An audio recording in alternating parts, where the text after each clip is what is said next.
Hello students, welcome to Magnet Brains. This is Tazmin Pathan, your science educator for class 9th and for class 10th.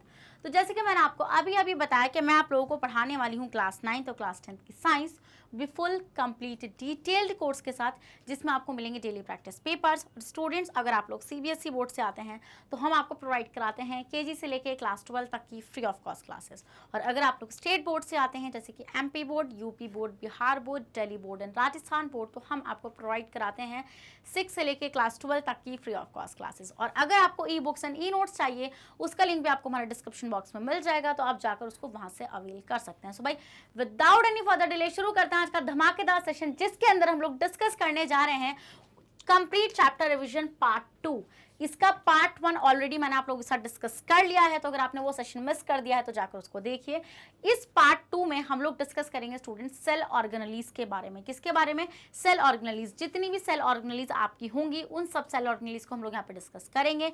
और इससे previous session में मैंने वहाँ पे nucleus, cytoplasm, chromosome, इन सब के बारे में डिस्कशन कर लिया है, प्लाज्मा मेम्ब्रेन। तो अगर आपने वो वीडियो मिस करी है तो जाकर देखिए। चलिए भाई, आज इस चैप्टर को पूरी तरीके से हम लोग खत्म कर देने वाले हैं, तो चलिए जल्दी से आइए। तो सबसे पहली ऑर्गेनेली आपको दिख रही होगी सामने, एंडोप्लाज्मिक रेटिकुलम। तो कम विथ मी, आइए। तो स्टूडेंट्स, एंडोप्लाज्मिक रेटिकुलम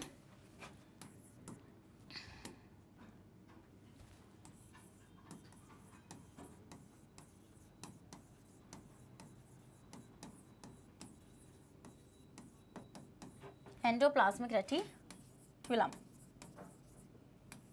तो स्टूडेंट्स, एंडोप्लाज्मिक रेटिकुलम क्या है स्टूडेंट्स? ये एक ऑर्गेनेली होती है जो कहाँ से अराइज होती है? ये अराइज होती है from the outer membrane of nucleus. जैसे ये न्यूक्लियस है,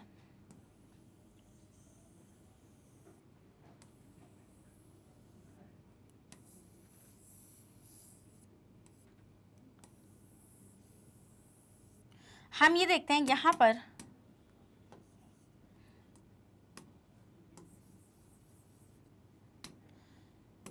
ये यहाँ से, जैसे ये आउटर मेम्ब्रेन है, this is the outer membrane, nucleus के आउटर मेम्ब्रेन है ना ये। तो हम ये देखते हैं इस आउटर मेम्ब्रेन का एक्सटेंशन है क्या? Endoplasmic reticulum.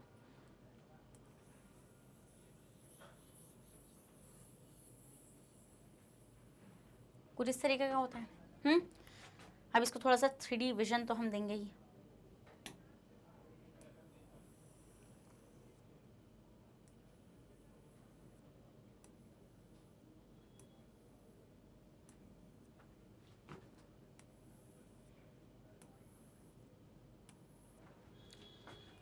तो स्टूडेंट्स, हम इसको बोलते हैं एंडोप्लाज्मिक रेटिकुलम। क्या बोलते हैं हम इसको? एंडोप्लाज्मिक रेटिकुलम बोलते हैं।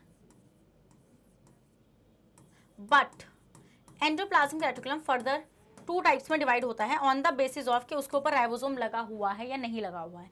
तो ये फर्दर 2 उसमें कैटेगरी में डिवाइड होगा, आरईआर एंड एसईआर। अगर राइबोसोम लगा हुआ है तो हम उसको कंसिडर करते हैं रफ एंडोप्लाज्मिक रेटिकुलम। तो ऐसे फील करो अपनी स्किन को, ऐसे छू, खुदड़ी से फील होगी, तो मतलब कि मैम वहाँ पे राइबोसोम है। चलिए, तो हम यहाँ पे क्या चीज़ नोटिस करते हैं स्टूडेंट? जहाँ पर आपके राइबोसोम लगे हुए होंगे,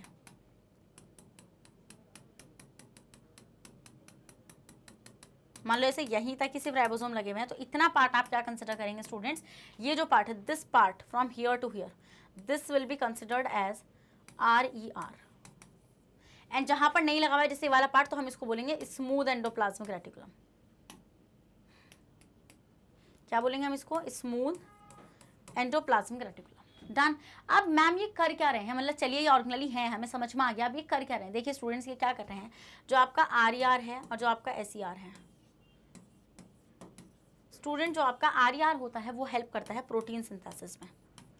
किस में हेल्प करता है? प्रोटीन सिंथेसिस में आपका RER हेल्प करता है। और जो SER होता है स्टूडेंट आपका, वो किस में हेल्प करता है? वो हेल्प करता है आपका लिपिड सिंथेसिस में। किस में हेल्प करता है स्टूडेंट्स? ये आपका लिपिड सिंथेसिस में हेल्प करता है।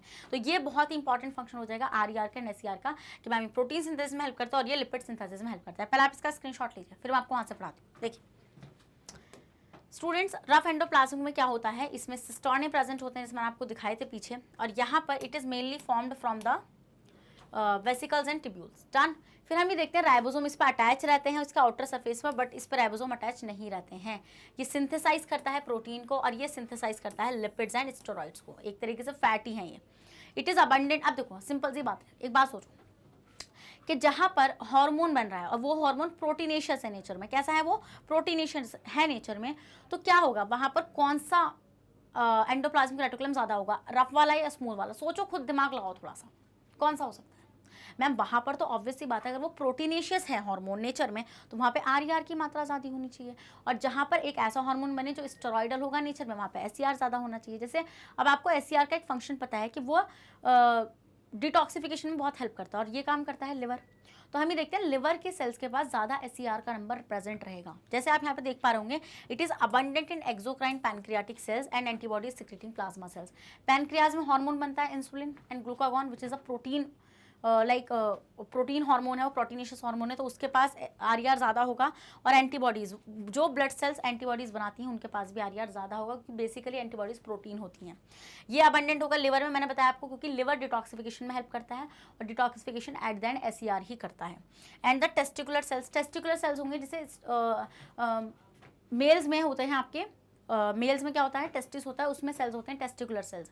टेस्टिकुलर सेल्स क्या फॉर्मेशन करते हैं, एक हार्मोन का फॉर्मेशन करते हैं जिसका नाम होता है टेस्टोस्टेरोन, और वो नेचर में होता है स्टेरॉइडल। क्या होता है स्टूडेंट्स, वो नेचर में आपका स्टेरॉइडल हार्मोन होता है। डन, आगे बढ़ जाऊँ मैं, यस मैम।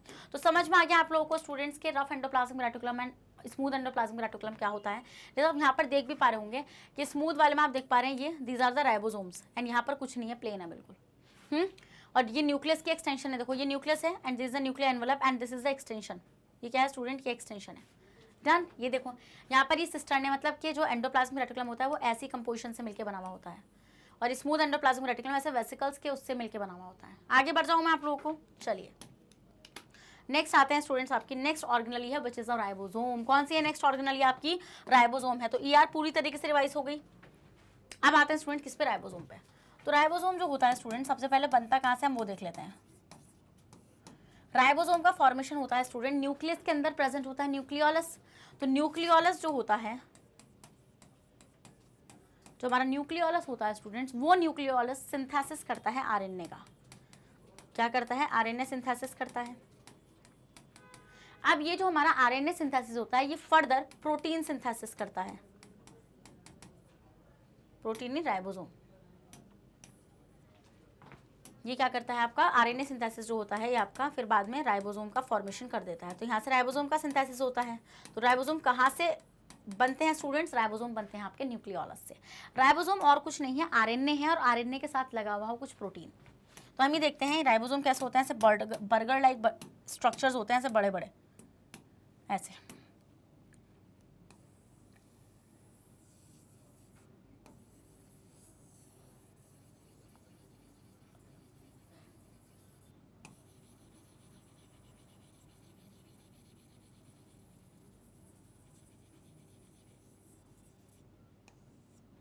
डन। अब देखिए ये होती है बड़ी सब यूनिट राइबोसोम की, लार्ज सब यूनिट। एक होती है लार्ज सब यूनिट और एक होती है स्मॉल सब यूनिट। तो ये है लार्ज सब unit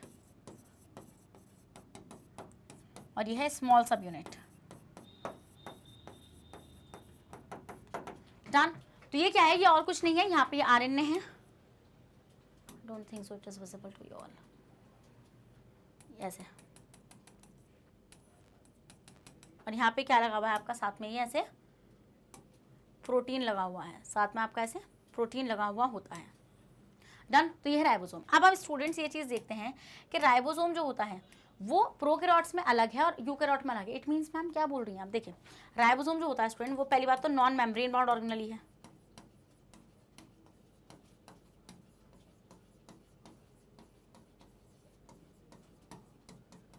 non membrane bound organelle होती है आपकी राइबोसोम। समझ में आया वाला पॉइंट। दूसरा पॉइंट, अगर मैं प्रोकैरियोट्स में बात करूं तो प्रोकैरियोट्स में बात करूं, और यहां पर अगर मैं यूकैरियोट्स में बात करूं तो प्रोकैरियोट्स में स्टूडेंट्स आपका 70S राइबोसोम प्रेजेंट रहता है और यूकैरियोट में आपका 80S राइबोसोम प्रेजेंट रहता है। डन। फिर स्टूडेंट्स हम इसमें देखते हैं कि इसकी जो लार्ज सब यूनिट होती है वो कितने की होती है, 50 की होती है, और छोटी सब यूनिट होती है 30 की, और इसकी लार्ज सब यूनिट 60 की होती है और छोटी होती है 40 की। डन। समझ में आई वाली चीज़। तो राइबोसोम्स में सिर्फ आपको इतनी चीज़ें याद रखनी है। और दूसरा इसका इंपॉर्टेंट फंक्शन है, राइबोसोम का फंक्शन होता है प्रोटीन सिंथेसिस कराना, प्रोटीन सिंथेसिस। तो तो वो जो RER है ना, वो बेसिकली प्रोटीन सिंथेसिस कर कैसे पा रहा है, क्योंकि उसके पास राइबोसोम प्रेजेंट है। क्या प्रेजेंट है स्टूडेंट्स, उसके पास राइबोसोम प्रेजेंट होते हैं। तो समझ में आ गया आप लोग का राइबोसोम। चलो स्क्रीनशॉट लो राइबोसोम का, चलो आ जाओ। देखिए, ribosome are dense spherical and granular particle which occur freely in the matrix और remain attach to the endoplasmic reticulum. ये साइटोप्लाज्म में से फ्री भी पड़े हुए हो सकते हैं और ये एंडोप्लाज्मिक रेटिकुलम से अटैच भी हो सकते हैं। Chemically the major constitute of ribosome are the ribonucleic acid and protein. Chemically हम ये चीज नोटिस करते हैं स्टूडेंट्स कि राइबोसोम क्या है, बेसिकली RNA है और साथ में कुछ प्रोटीन है। Lipids are not present in ribosome. Lipids present नहीं होते हैं राइबोसोम में, सिर्फ प्रोटीन प्रेजेंट होता है। Ribosome are not bounded by any membrane. Ribosome किसी मेम्ब्रेन से बाउंड नहीं रहता है, ये पॉइंट याद रखिएगा। They are present both in prokaryotes and eukaryotes except in mammalian RBC। Mammalian RBC में प्रेजेंट नहीं होता, वरना ये प्रोकैरियोट एंड यूकैरियोट दोनों के अंदर प्रेजेंट होता है। As you can see in this picture, they are the two sub units, one is a large sub units and other one is a small sub unit. Done, आगे बढ़ जाऊँ। Okay चलिए, next आते हैं students आपका Golgi apparatus. किस पर आ जाते हैं स्टूडेंट्स, आपकी नेक्स्ट ऑर्गेनली हो जाएगी गोल्जी एपरेटस। तो नेक्स्ट हेडिंग लगा लीजिए गोल्जी एपरेटस की।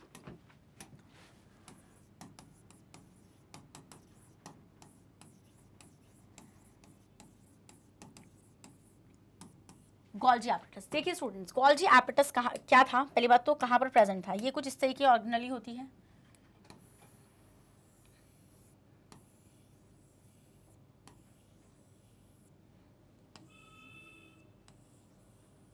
कुछ इस तरह की ऑर्गेनली होती है। इनको हम बोलते हैं सिस्टर्ने। सिस्टर्ने हैं ये। फिर इसमें ये वाला जो फेस होता है जो एंडोप्लाज्मिक रेटिकुलम की साइड को होता है, मान लो ऐसे है एंडोप्लाज्मिक रेटिकुलम, तो ये हो जाएगा आपका सिस फेस। कौन सा हो जाएगा स्टूडेंट, क्या आपका सिस फेस हो जाएगा।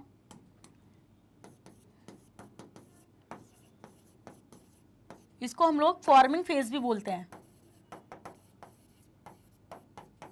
क्या बोलते हैं स्टूडेंट्स, हम इसको फॉर्मिंग फेज भी बोलते हैं। और ये इसका अपोजिट वाला हो जाएगा ट्रांसफेज। इसको हम लोग मैच्योरिंग फेज भी बोलते हैं।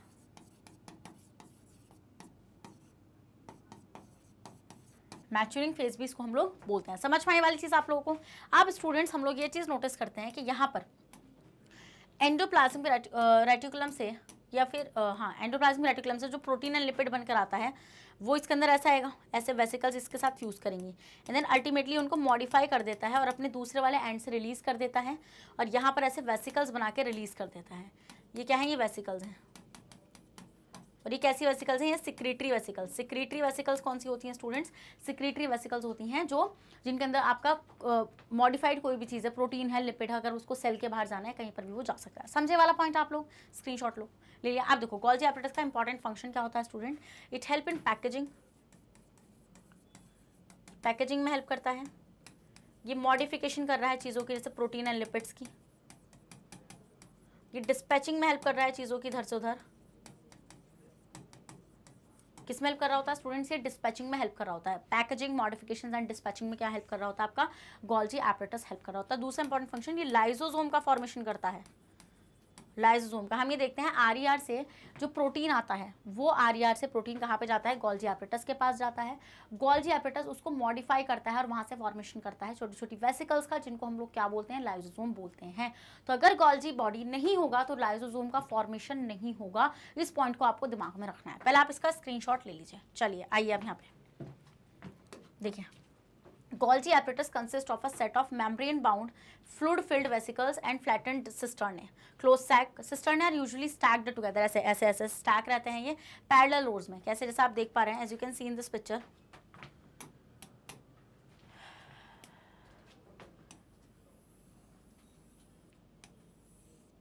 इस तरीके से आप देख भी पा रहे होंगे। डन। फिर हम लोग देखते हैं यहाँ से, देखो सिस फेस से फॉर्मिंग फेस, मतलब यहाँ से जो वेसिकल्स आ रही हैं वो यहाँ पे ऐसे फ्यूज कर रही हैं, जो कहाँ से आ रही हैं, ईयर्स आ रही हैं। फिर यहाँ से ऐसे वो बन के निकल रही हैं, ऐसे देखो ये डिस्चार्ज वेसिकल्स हैं। इसको हम लोग ट्रांसफेस और मैच्योरिंग फेस बोलते हैं। Golgi apparatus exist as extensive network near the nucleus in the animal cell. ये एनिमल सेल में न्यूक्लियस के पास प्रेजेंट होता है और ये प्लांट सेल में हम उसको गोल्जी नहीं बोलते हैं, हम उसको बोलते हैं dictyosome. The plant cell contain many free distributed sub unit of Golgi apparatus called dictyosome. जैसे इसमें एक पैरेलल मैनर में अरेंज है, उसमें ऐसे नहीं होता, उसमें कहीं एक ऐसे पड़ा है, एक ऐसे पड़ा है, ऐसे पड़ा हुआ रहता है। डन, समझ में आई वाली चीज़ आप लोगों को। चलिए भाई, cisternae are formed at one end of the stock called cis phase, एक साइड जो होती है वो सिस फेज होती है गोल्जी की। They are bird of vesicles at the other face of Golgi apparatus called trans face, और उसका अपोजिट फेस होता है trans face. Golgi apparatus is absent in bacteria, bacteria में, बीजीए में, मैच्योर रिस्पॉन्स और आरबीसी में क्या होता है स्टूडेंट्स, एब्सेंट होता है। Golgi apparatus arises from the membrane of smooth ER, ये स्मूथ एंडोप्लाज्मिक रेटिकुलम की मेम्ब्रेन से अराइज होता है। Which turn originate from the rough endoplasmic reticulum, जो खुद किससे बनी है, रफ एंडोप्लाज्मिक रेटिकुलम से। The proximal Golgi saccules are formed by fusion of ER derived vesicles, जो देखो इधर वाला जो होता है ना फॉर्मिंग फेज जो होता है, वो जो ईआर की वेसिकल्स आ रही हैं उनसे बना है, देख भी रहे थे आप, और जो दूसरा एंड है वो जो वेसिकल्स रिलीज हो रही हैं उनसे बना हुआ होता है। नेक्स्ट आते हैं स्टूडेंट्स आपका फंक्शन। तो जो मेन फंक्शन होगा गोल्जी एपिटस का इस सिक्रीटरी, सिक्रीटरी मतलब कि चीज़ों को पैक करके सिक्रीट आउट कर रहा है। Golgi apparatus act as a way station और assembly area for the storage, processing and packaging of various cellular secretions, packages material synthesized in the cell and dispatches them either to intracellular targets such as plasma membrane and lysosome और extracellular targets। इसने जो भी चीज़ें बनाई हैं वो secretions जो हैं, अब ये उसको सेल के बाहर भी डाल सकता है, डिपेंड करता है कि टारगेट क्या है, मतलब सेल के बाहर उसकी ज़रूरत है या नहीं है, या फिर वो सेल के अंदर भी यूज़ हो सकता है। जैसे कि जो प्रोटीन और लिपिड बनाए वो प्लाज्मा मेम्ब्रेन बनाने में यूज़ हो सकता है या लाइसोसोम में यूज़ हो सकता है। Next, it produces vacuoles, vacuoles का फॉर्मेशन भी यही करता है, सिक्रीटरी वेसिकल्स का फॉर्मेशन भी यही करता है, which contain cellular secretion, enzymes, protein, cellulose, myelin pigment, lactoprotein of milk etcetera, जिसके अंदर ये सारी चीज़ें स्टोर रहती हैं। Golgi apparatus is also involve in the synthesis of cell wall, plasma membrane and lysosomes, इन सब का फॉर्मेशन भी कौन करता है स्टूडेंट्स, गोल्जी बॉडी करता है। Next organelle is your lysosome, next organelle कौन सी हो जाएगी आपकी, लाइसोसोम हो जाएगी। तो नेक्स्ट हेडिंग लगाइए लाइसोसोम। तो स्टूडेंट सबसे पहले लाइसोसोम बनता कहाँ से है, गोल्जी बॉडी होती है हमारी, अब ये चीज़ पढ़ाई है मैंने। गोल्जी बॉडी किसका सिंथेसिस करती है स्टूडेंट्स, लाइसोसोम का सिंथेसिस करती है। किसका सिंथेसिस करती है, लाइसोसोम का सिंथेसिस करती है। अब हम लोग ये चीज़ नोटिस करते हैं कि जो लाइसोसोम होता है स्टूडेंट आपका, इसके पास क्या होता है, कंटेन डाइजेस्टिव एंजाइम्स, क्या रहते हैं स्टूडेंट्स, इसके पास डाइजेस्टिव एंजाइम्स प्रेजेंट रहते हैं। और वो जो डाइजेस्टिव एंजाइम्स होते हैं स्टूडेंट, वो क्या करते हैं, वो डाइजेस्ट कर देते हैं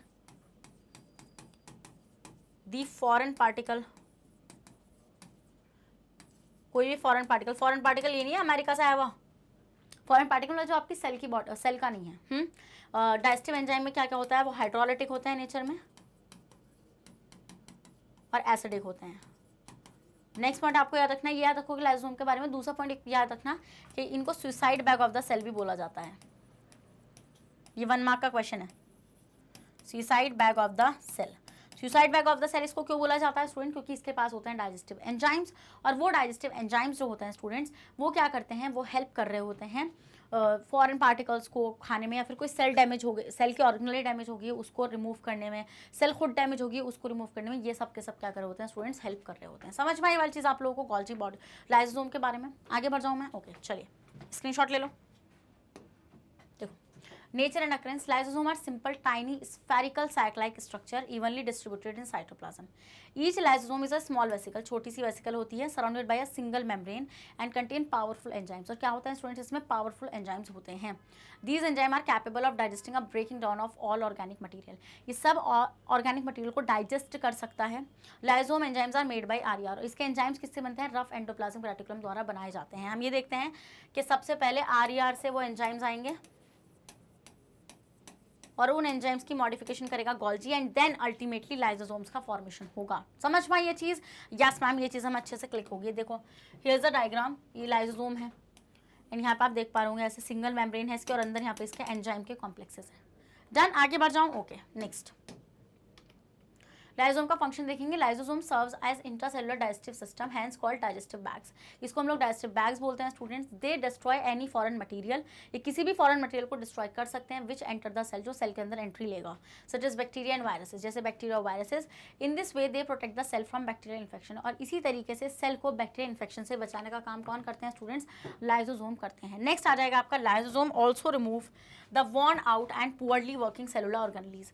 लाइसोसोम जो होते हैं स्टूडेंट्स, वो जैसे मान लो कोई सेल ऑर्गेनली खराब हो गई है, तो जब वो सेल ऑर्गेनली खराब हो जाती है स्टूडेंट, तो उसको भी रिमूव करने का काम कौन करते हैं, लाइसोसोम करते हैं, by digesting them to make a way for their new replacements. In this way they remove the cell debris, इसी तरीके से सेल के डेब्रिस को रिमूव करते रहते हैं, and are also known as demolition squads, scavengers and cellular housekeepers. Thus lysosome form kind of garbage disposal system of the cell. Lysosome ही garbage disposal system बनाते हैं सेल के अंदर का।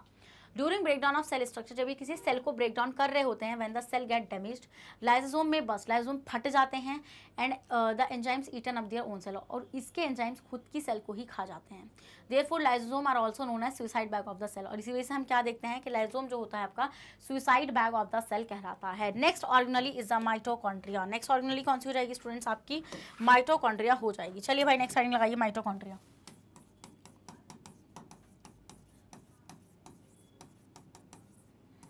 ना अब हम देखेंगे स्टूडेंट्स माइटोकॉन्ड्रिया के। पहली बात तो माइटोकॉन्ड्रिया जो होता है स्टूडेंट्स आपका power house of the cell होता है।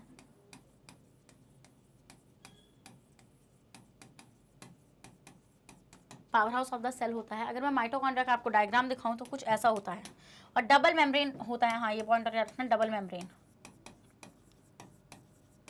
Power house of the cell क्यों होता है, क्योंकि ये फॉर्मेशन कर रहा होगा एटीपी का। एटीपी सिंथेसिस ये कर रहा होता है।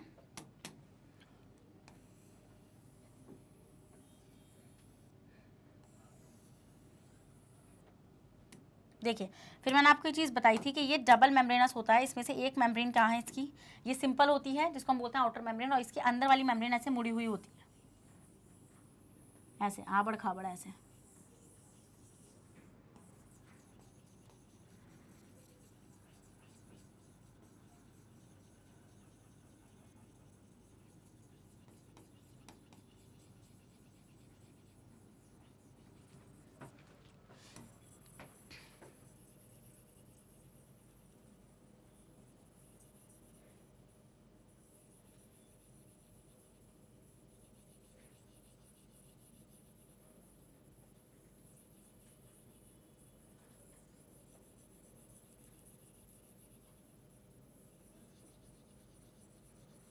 तो ये जो इनफोल्डिंग्स है ना इनर मेम्ब्रेन की, इनको हम लोग क्या बोलते हैं, इनको हम बोलते हैं क्रिस्टे। क्या बोलते हैं स्टूडेंट्स, क्रिस्टे हम इनको बोलते हैं।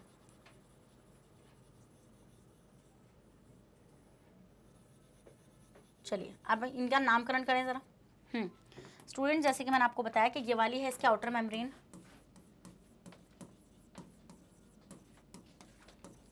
और ये होती है इसकी इनर मेम्ब्रेन। क्या होती है, ये होती है इसकी इनर मेम्ब्रेन। और ये जो इसके इनफोल्डिंग्स है ना, ये जो अंदर को ऐसे आबड़ खाबड़ ये मुड़ी हुई है, दिस इज द इनफोल्डिंग। इस इनफोल्डिंग को हम लोग क्या बोलते हैं, क्रिस्टे। क्या बोलते हैं हम लोग, क्रिस्टे बोलते हैं। नेक्स्ट स्टूडेंट्स हम देखते हैं कि आउटर मेम्ब्रेन और इनर मेम्ब्रेन के बीच का ये जो स्पेस है, दिस स्पेस, इसको हम बोलते हैं inter membrane space. Inter membrane space, inter membrane space हम लोग बोलते हैं स्टूडेंट्स। इसके पास खुद का डीएनए होता है,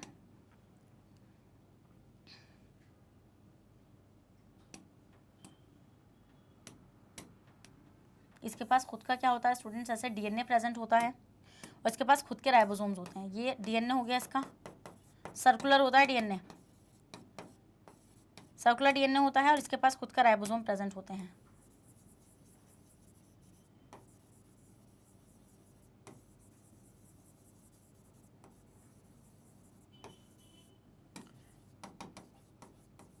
ribosome all clear,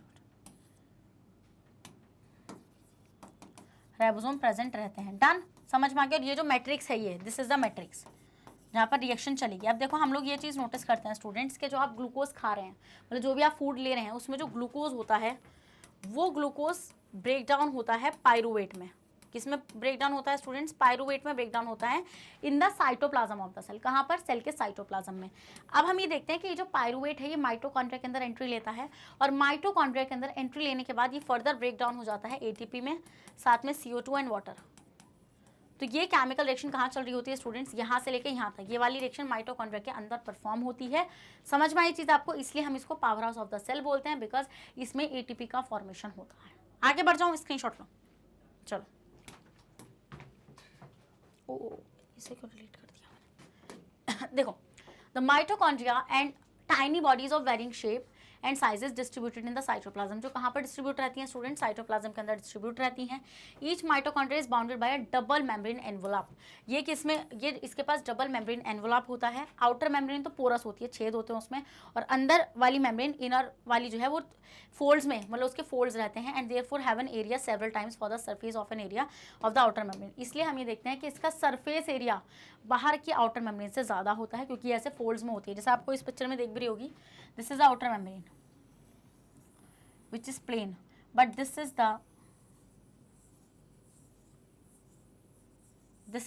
the inner membrane, जो इतनी तगड़ी इनफोल्डिंग्स के साथ आपको नजर आ रही है।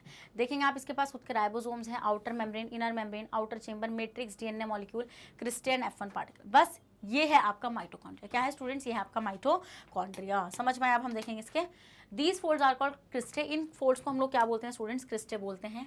And are studded with small rounded bodies, और ये क्या होते हैं, स्मॉल राउंडेड बॉडीज से, मतलब यहाँ पे कुछ स्ट्रक्चर्स प्रेजेंट होते हैं, F1 पार्टिकल जिसको बोल रहे हैं यहाँ पे ये, but this is not in your syllabus, तो इसको मत जानो। The interior cavity of mitochondria is filled with the proteinaceous matrix, अंदर वाली जो वो होती है इसमें प्रोटीन भरा हुआ होता है, जिसमें फ्यू स्मॉल साइज राइबोसोम होते हैं, इसमें राइबोसोम होते हैं, और सर्कुलर डीएनए मॉलिक्यूल होता है, और कुछ फॉस्फेट के ग्रैन्यूल्स प्रेजेंट होते हैं। Mitochondria absent in bacteria, bacteria में माइटोकॉन्ड्रिया एब्सेंट होते हैं, तो क्या प्रेजेंट होता है, जल्दी बताओ। इसका आंसर तुम लोग कमेंट सेक्शन में बताओगे कि बैक्टीरिया में माइटोकॉन्ड्रिया काम कौन कर रहा है। And the red blood cells of RBC, ये चीज़ मैंने तुम लोग को बताई हुई है कि कौन करता है माइटोकॉन्ड्रिया का काम इन द बैक्टीरिया। नेक्स्ट आते हैं स्टूडेंट्स फंक्शंस पे। Mitochondria the site of cellular respiration, cellular respiration, देखो वो जो स्टेप मैं आपको दिखाती हूँ ना, ग्लूकोज से पायरुवेट का बनना और पायरुवेट से अल्टीमेटली एटीपी का बनना, उसको बोलते हैं रेस्पिरेशन। रेस्पिरेशन क्या होता है स्टूडेंट्स, जब आप ग्लूकोज से, मतलब किसी भी फूड से अगर आप एनर्जी निकाल रहे हैं तो हम उसको बोलते हैं रेस्पिरेशन। सेल्यूलर रेस्पिरेशन क्यों बोलते हैं, क्योंकि सेल के अंदर होता है। दे यूज मॉलिकुलर ऑक्सीजन, ये मॉलिकुलर ऑक्सीजन का इस्तेमाल करते हैं एयर में से, टू ऑक्सीडाइज द कार्बोहाइड्रेट, जिससे कार्बोहाइड्रेट को ऑक्सीडाइज कर सकें। Present in the cell to CO2, carbon dioxide and water vapour. Oxidation releases energy, oxidation में क्या होता है स्टूडेंट्स, एनर्जी रिलीज होती है, a portion of which is use to form ATP, जिसमें से हम लोग एटीपी का फॉर्मेशन करते हैं। Since the mitochondria synthesize energy rich compound, इसलिए हम देखते हैं कि यहाँ पे एटीपी का फॉर्मेशन होता है, इसलिए हम लोग माइटोकॉन्ड्रिया को power house of the cell बोलते हैं। The energy stored in ATP is used by the cell, और जो एनर्जी यहाँ पे बनती है वो कौन यूज़ कर लेता है, सेल यूज़ कर लेती है। Next students ATP, ATP stands for the organic adenosine triphosphate. ATP की फुल फॉर्म क्या हो जाएगी स्टूडेंट्स, आपका एडिनोसिन ट्राइफॉस्फेट। देखो ATP is generally known as energy carrier, हम इसको बोलते हैं एनर्जी कैरियर और energy currency of the cell. It is common cellular fuel, fuel मतलब कि जैसे अगर आपकी गाड़ी में पेट्रोल नहीं होगा तो आपकी गाड़ी नहीं चलेगी, ऐसे अगर आपके सेल के पास ATP नहीं होगा तो सेल काम नहीं करेगी। It is use to drive numerous energy requiring process of the cell. The body of an organism use energy stored in the ATP for. अब आपकी बॉडी एनर्जी क्यों इस्तेमाल करिए, देखिए to synthesize the chemical compounds, मतलब कोई भी chemical compound का अगर फॉर्मेशन करना है तो ATP की बहुत ज़रूरत है, तो इसलिए ATP का इस्तेमाल होता है, जैसे कि DNA रेप्लिकेशन में, ट्रांसक्रिप्शन में, synthesis of protein, carbohydrates, lipids, इन सब के अंदर। फिर स्टूडेंट्स मैकेनिकल वर्क, जैसे कि मान लो आपको मसल कॉन्ट्रैक्शन करानी है, हम सांस ले रहे हैं तो ऐसा मसल कॉन्ट्रैक्ट हो रही है, तो इस मसल कॉन्ट्रैक्शन के लिए भी किसका ज़रूरत पड़ती है, हम लोगों को ATP की रिक्वायरमेंट होती है। Conduction of nerve impulse, production of heat, electricity and light, इन सब फंक्शंस के लिए स्टूडेंट्स हमें किसकी ज़रूरत पड़ती है, माइटोकॉन्ड्रिया की ज़रूरत पड़ती है एंड ATP की ज़रूरत पड़ती है। Mitochondria are able to make their own protein, so they are regarded as semi autonomous organise. ये बात आप अच्छे से जानते हैं स्टूडेंट्स कि जो माइटोकॉन्ड्रिया होता है वो किसकी तरह मतलब कि कंसिडर करा जाता है, सेमी ऑटोनॉमस। सेमी ऑटोनॉमस का मतलब क्या होता है कि ये एक ऐसी ऑर्गेनली है जो अपना रेप्लिकेशन भी खुद कर लेती है, बट इसको बहुत सारी चीज़ों के लिए सेल पर डिपेंड रहना पड़ता है, जैसे खाने वगैरह के लिए, इन सब के लिए इसको फूड वगैरह के लिए सेल पर डिपेंड रहना पड़ता है। सेमी ऑटोनॉमस जैसे कि आप लोग सब काम खुद कर लेते हैं, बट आप पैसे नहीं कमाते हैं अभी, तो आप पूरी तरीके से इंडिपेंडेंट नहीं है। सेमी ऑटोनॉमस का मतलब होता है स्टूडेंट्स फुल्ली इंडिपेंडेंट ना होना, मतलब कि अभी आप अपना काम सारा नहीं कर सकते। तो समझ में आ गया सेमी ऑटोनॉमस ऑर्गेनली क्या होता है। चलो भाई अब आ जाओ नेक्स्ट, प्लास्टिड्स। अब आते हैं स्टूडेंट्स किस पर, प्लास्टिड्स पर आते हैं। तो चलिए भाई प्लास्टिड्स हेडिंग लगा लीजिए नेक्स्ट।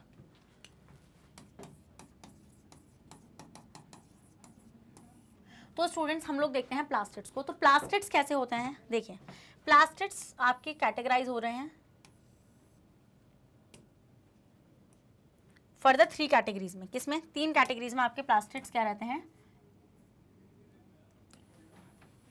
मैं ये फ्लो चार्ट बताऊंगी, इस फ्लो चार्ट को याद कर लेना बस, इससे ज़्यादा कुछ नहीं करना।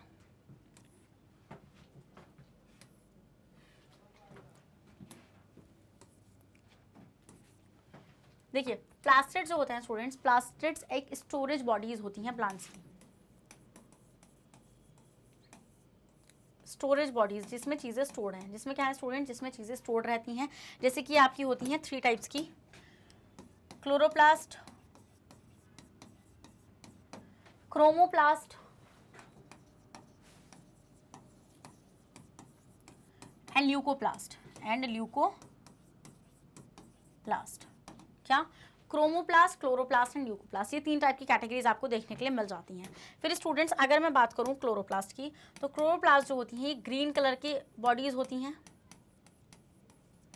ग्रीन कलर बॉडीज हैं। क्यों है ये? क्योंकि इनके पास क्या प्रेजेंट होता है, क्लोरोफिल प्रेजेंट होता है, contain chlorophyll.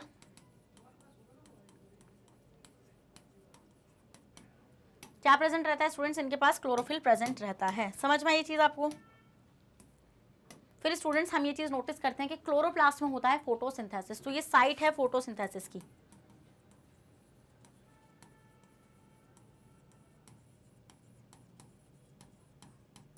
Site of photosynthesis ये होता है। फिर स्टूडेंट्स अगर मैं क्रोमोप्लास्ट की बात करूं तो ये जो होते हैं ये कलर्ड बॉडीज होती हैं, कलर्ड बॉडीज हैं बट नॉन ग्रीन, मतलब ये ग्रीन कलर की नहीं होती हैं। डन, कलर्ड बॉडीज होती हैं बट ये ग्रीन कलर की नहीं होती हैं। इसके अंदर कौन से पिगमेंट्स होते हैं, कंटेन ज़ैंथोफिल्स, कैरोटीनॉइड्स, ये होते हैं। ये क्या हेल्पफुल होते हैं, देखिए जितना भी कलरफुल पार्ट है प्लांट का ये वही बनाते हैं, मेक कलर्ड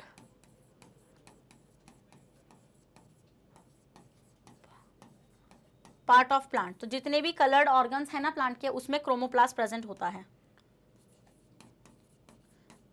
जिससे क्या होता है, मान लीजिए जैसे पेटल्स की बात करें, किसकी बात करें, एग्जाम्पल में अगर मैं यहाँ पे लूँ तो एग्जाम्पल में मैं यहाँ पे लिख सकती हूँ पेटल्स। पेटल्स जो फूलों की पंखड़ियाँ होती हैं तो वो कलरफुल होती हैं क्योंकि उनको इंसेक्ट को अट्रैक्ट करना होता है। पेटल्स बिकॉज ऑफ कलर्ड होती हैं,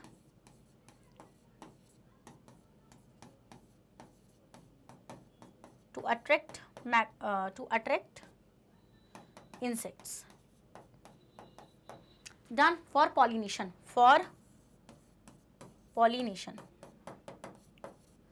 तो ये पॉइंट आपको याद रखना है। क्लोरोप्लास्ट, क्रोमोप्लास्ट डिफरेंस याद हो गया। नेक्स्ट आते हैं स्टूडेंट्स ल्यूकोप्लास्ट। ल्यूकोप्लास्ट बिल्कुल बेरंग इनकी जिंदगी है, बिल्कुल कलरलेस होते हैं, कोई इनकी जिंदगी में कुछ नहीं है, स्टोरेज बॉडीज हैं, फर्दर 3 कैटेगरीज में डिवाइड होती हैं। फर्दर 3 कैटेगरीज कौन सी है स्टूडेंट्स, आइए देख लेते हैं। इसकी फर्दर 3 कैटेगरीज हो जाएंगी आपकी अमाइलोप्लास्ट,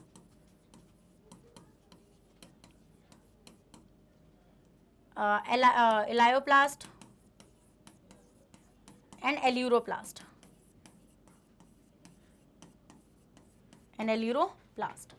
अब हम लोग क्या चीज नोटिस करते हैं स्टूडेंट्स इसमें, अमाइलोप्लास्ट जो बॉडी होती है स्टूडेंट, ये स्टोरेज बॉडीज तो हैं सारी, स्टोर कर रही हैं, कलरलेस हैं। देखो बायोलॉजी वालों को ना ज़्यादा फर्क नजर नहीं आता सफ़ेद और कलरलेस में, मतलब ये कलरलेस बता देते हैं बस, उसको समझ में आया। तो हम ये देखते हैं जो अमाइलोप्लास्ट होता है स्टूडेंट, ये स्टार्च को स्टोर करता है। किसको, स्टोर क्या क्या कर रहे हैं मैं यहाँ पे बताऊंगी आपको। ये स्टार्च को स्टोर, अगर कोई ल्यूकोप्लास्ट स्टार्च को स्टोर कर रहा है तो वो कहलाता है अमाइलोप्लास्ट। अगर कोई ऑयल या फैट को, अगर कोई ऑयल या फिर फैट को स्टोर कर रहा है तो वो कहलाएगा एलायोप्लास्ट, और अगर कोई प्रोटीन को स्टोर कर रहा है तो वो कहलाएगा आपका एल्यूरोप्लास्ट। क्या कहलाएगा स्टूडेंट्स, वो आपका एल्यूरोप्लास्ट कहलाएगा। स्क्रीनशॉट लेना जरा इसका, आगे प्लास्टिड आपको बस इतना ही है प्लास्टिड के अंदर। देखो plastids occur in most plant cells and absent in animal cells. देखिए ये सारी प्लांट सेल्स में होते हैं बट एनिमल सेल्स में प्रेजेंट नहीं होते हैं, मोस्ट कुछ में नहीं होंगे। Like the mitochondria the plastid also have their own genome. देखिए माइटोकॉन्ड्रिया के जैसे ही इनके पास खुद का डीएनए होता है, मैंने आपको बताया था एंडोसिम्बायोटिक थ्योरी के बारे में। एंडोसिम्बायोटिक थ्योरी क्या बोल रही है स्टूडेंट्स, एंडोसिम्बायोटिक थ्योरी बोलती है कि जो मतलब के माइटोकॉन्ड्रिया क्लोरोप्लास्ट पहले खुद एक प्रोकैरियोटिक सेल हुआ करते थे, बट अब वो क्या है, अब वो एक यूकैरियोटिक सेल का पार्ट बन चुके हैं, एक ऑर्गेनेली बन चुके हैं, क्योंकि एक बड़ी प्रोकैरियोटिक सेल ने उनको खा लिया था। फिर दे आर सेल्फ रेप्लिकेटिंग, ये सेल्फ रेप्लिकेट होते हैं, ये खुद से रेप्लिकेट कर सकते हैं। Like mitochondria they have their power to divide. Plastids are of following 3 types. देखिए ल्यूकोप्लास्ट बताया मैंने, कलरलेस, बिल्कुल बेरंग जिंदगी। They are colourless plastids. ये कलरलेस प्लास्टिड्स होते हैं। They are generally found in the storage cells of underground stems and roots. जैसे जहाँ पे स्टार्च स्टोर है, ऑयल फैट स्टोर है, वहाँ पर ये प्रेजेंट रहेंगे depending upon the storage product. क्या चीज़ स्टोर है, जैसे अगर स्टार्च स्टोर है तो अमाइलोप्लास्ट कहलाएंगे, ये प्रोटीन स्टोर है तो एल्यूरोप्लास्ट कहलाएंगे, और फैट स्टोर है तो लायोप्लास्ट कहलाएंगे। क्रोमोप्लास्ट क्या होते हैं students, they pigment containing coloured plastids. इनके पास पिगमेंट प्रेजेंट होता है depending upon the colour, colour पर डिपेंड करता है। Chromoplast are of two types, ये दो टाइप के होते हैं, एक तो green chloroplast and green non green. तो green and non green, green में क्लोरोप्लास्ट, नॉन ग्रीन में भी क्रोमोप्लास्ट आएंगे। नॉन ग्रीन क्रोमोप्लास्ट जो होंगे स्टूडेंट, जिनको हम क्रोमोप्लास्ट ही बोलते हैं प्रॉपर्ली, ये ऑरेंज टू रेडिश कलर के होते हैं, विच कंटेन क्रिस्टलाइज पिगमेंट, जिसमें क्रिस्टलाइज पिगमेंट होते हैं जैसे carotenes and xanthophylls, collectively called carotenoids. The pigment make the flower and fruit attractive. जो पिगमेंट होता है स्टूडेंट्स इसका, ये फ्लावर और फ्रूट को अट्रैक्टिव रखता है जिससे पॉलिनेशन आराम से हो सके। Chromoplast are can be form both from leucoplast and chloroplast, reverse does not occur. देखिए क्रोमोप्लास्ट जो होता है वो ल्यूकोप्लास्ट एंड क्लोरोप्लास्ट से बनते हैं, बट रिवर्स इसका पॉसिबल नहीं है, ऐसा नहीं है, ऐसा नहीं होगा कि आप क्रोमोप्लास्ट को ल्यूकोप्लास्ट बना देंगे। फिर ल्यूको एंड क्रोमो का डिफरेंस देखेंगे। ल्यूको कलरलेस होते हैं बट क्रोमो कलरफुल होते हैं। They ranges from brownish to reddish in colour. They are cylindrical और राउंडेड इन शेप। ये कैसे होते हैं स्टूडेंट्स आपके, सिलेंड्रिकल एंड राउंडेड होते हैं शेप में। They are irregular in shape. ये कैसे होते हैं, ये इर्रेगुलर होते हैं शेप में। They are found in unexposed cells. ये अनएक्सपोज सेल्स में पाए जाते हैं, जैसे जमीन के नीचे, क्योंकि स्टार्च नीचे स्टोर रहेगा आपका पोटैटो वगैरह में। They are found in both expose and unexpose cell. ये एक्सपोज एंड अनएक्सपोज सेल दोनों में ही पाए जाएंगे। They can change to other type of plastids. ये दूसरे टाइप के प्लास्टिड्स में कन्वर्ट हो सकता है, ल्यूकोप्लास्ट, बट क्रोमोप्लास्ट ऐसा नहीं हो सकता। क्रोमोप्लास्ट कभी भी चेंज नहीं हो पाएगा। They take part in storage of food. वो स्टोरेज ऑफ फूड में पार्ट लेता है, और ये क्या करता है, ये कलर प्रोवाइड कराता है जिससे पॉलिनेटिंग, मतलब जो पॉलिनेशन में हमें काफ़ी हेल्प मिल जाती है, क्योंकि ये इंसेक्ट को अट्रैक्ट करने में बहुत ज़्यादा हेल्पफुल रहता है। नेक्स्ट आते हैं क्लोरोप्लास्ट एंड क्रोमोप्लास्ट। क्लोरोप्लास्ट जो होता है स्टूडेंट्स, वो ग्रीन प्लास्टिड होता है। क्या होता है, वो ग्रीन प्लास्टिड होता है। क्रोमोप्लास्ट जो होता है वो आपका नॉन ग्रीन कलर्ड का प्लास्टिड होता है। उसमें क्लोरोफिल होता है और कैरोटिनॉइड होता है। इसमें क्लोरोफिल नहीं होता है बट कैरोटिनॉइड प्रेजेंट होता है। लैमेले इसमें प्रेजेंट होते हैं, उसमें नहीं होते हैं। क्रोमोप्लास्ट में नहीं होते हैं लैमेले। लैमेले पता है ना, जो ग्रैनम को ग्रैनम से जोड़ रहे थे। Chloroplast are site of photosynthesis. Chloroplast photosynthesis की साइट है, और ये क्या है, ये कलर ऐड करता है to the organ of the plant में, जिसकी हेल्प से क्या हो सकता है स्टूडेंट, पॉलिनेटर्स को अट्रैक्ट किया जा सकता है। नेक्स्ट आता है आपका स्टूडेंट्स क्लोरोप्लास्ट। क्लोरोप्लास्ट को अलग से पढ़ना जरूरी है, क्योंकि ये सीधा आपको क्वेश्चन उठा के देंगे किचन ऑफ द सेल के अकॉर्डिंग। तो आइए स्टूडेंट्स नेक्स्ट हेडिंग लगाइए, क्लोरोप्लास्ट। तो स्टूडेंट सबसे पहली बात आपको ये चीज़ अच्छे से पता होनी चाहिए कि ये ग्रीन कलर की बॉडी होती है। क्या होती हैं, ग्रीन बॉडीज होती हैं, और किस में पाई जाती हैं, फाउंड इन प्लांट्स। सिर्फ प्लांट्स में ही ये पाई जाती हैं। डन।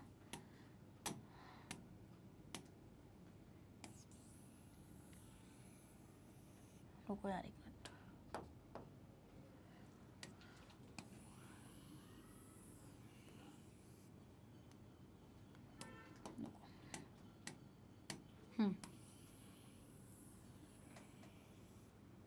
हम ही देखते हैं स्टूडेंट, ये भी आपकी डबल मेम्ब्रेन बाउंड होती है।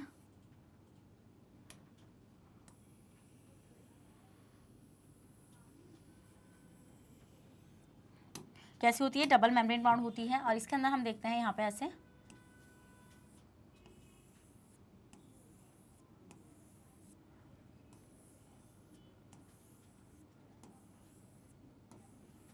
ऐसे आपको ग्रैंडम देखने के लिए मिल जाएंगे।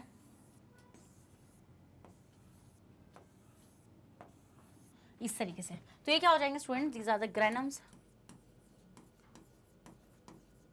ये होंगे आपके ग्रैनम स्टूडेंट्स। फिर हम लोग देखते हैं ये स्ट्रोमा लैमेले की हेल्प से आपस में कनेक्ट रहते हैं।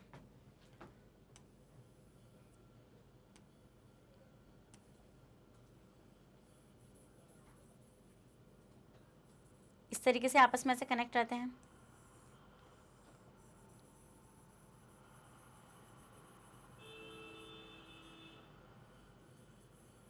ऐसे।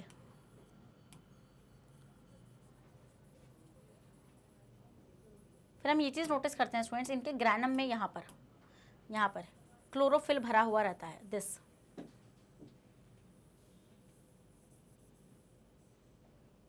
क्या भरा हुआ रहता है स्टूडेंट्स, यहाँ पे आपका क्लोरोफिल भरा हुआ रहता है।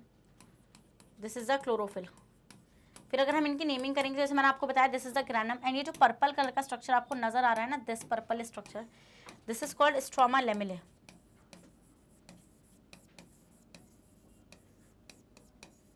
स्ट्रोमा लेमिले हम लोग किसको बोलते हैं स्टूडेंट्स, इसको बोलते हैं। नेक्स्ट स्टूडेंट्स हम लोग देखेंगे यहाँ पे,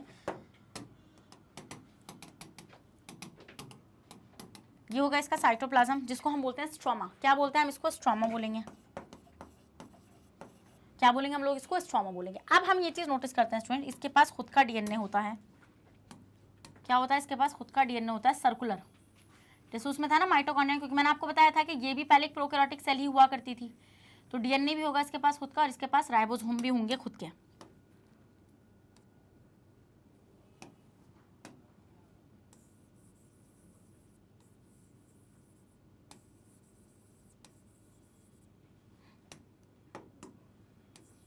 These are the circular DNA. This is the circular DNA.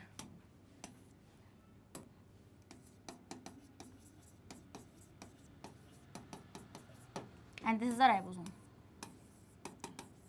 ये क्या है स्टूडेंट, ये हो जाएगा राइबोसोम। और ये इसकी दो मेम्ब्रेन होती हैं, this is the outer membrane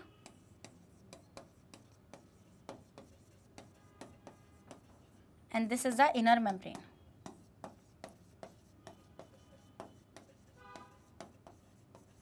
inner membrane and outer membrane आपको देखने के लिए यहाँ पे मिल जाएगी। नेक्स्ट स्टूडेंट्स हम लोग देखेंगे यहाँ पे कि जो आपका क्लोरोप्लास्ट है ग्रीन बॉडीज है, ये हेल्प करता है, इसका फंक्शन होता है फोटोसिंथेसिस का। फोटोसिंथेसिस किस में हेल्प करता है स्टूडेंट्स, ये आपकी फोटोसिंथेसिस में हेल्प करता है। कैसे मैम, हम ये देखते हैं स्टूडेंट्स कि ये CO2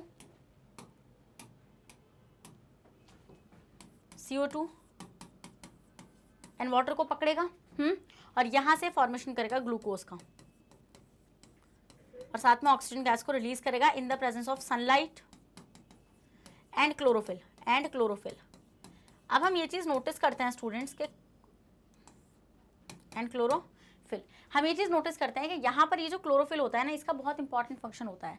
कि क्लोरोफिल क्यों नेसेसरी है, देखिए क्लोरोफिल स्टूडेंट्स इसलिए नेसेसरी होता है क्योंकि सनलाइट को कैप्चर करने का काम ही क्लोरोफिल करता है। तो क्लोरोफिल का यहाँ पे फंक्शन क्या हो जाएगा, to trap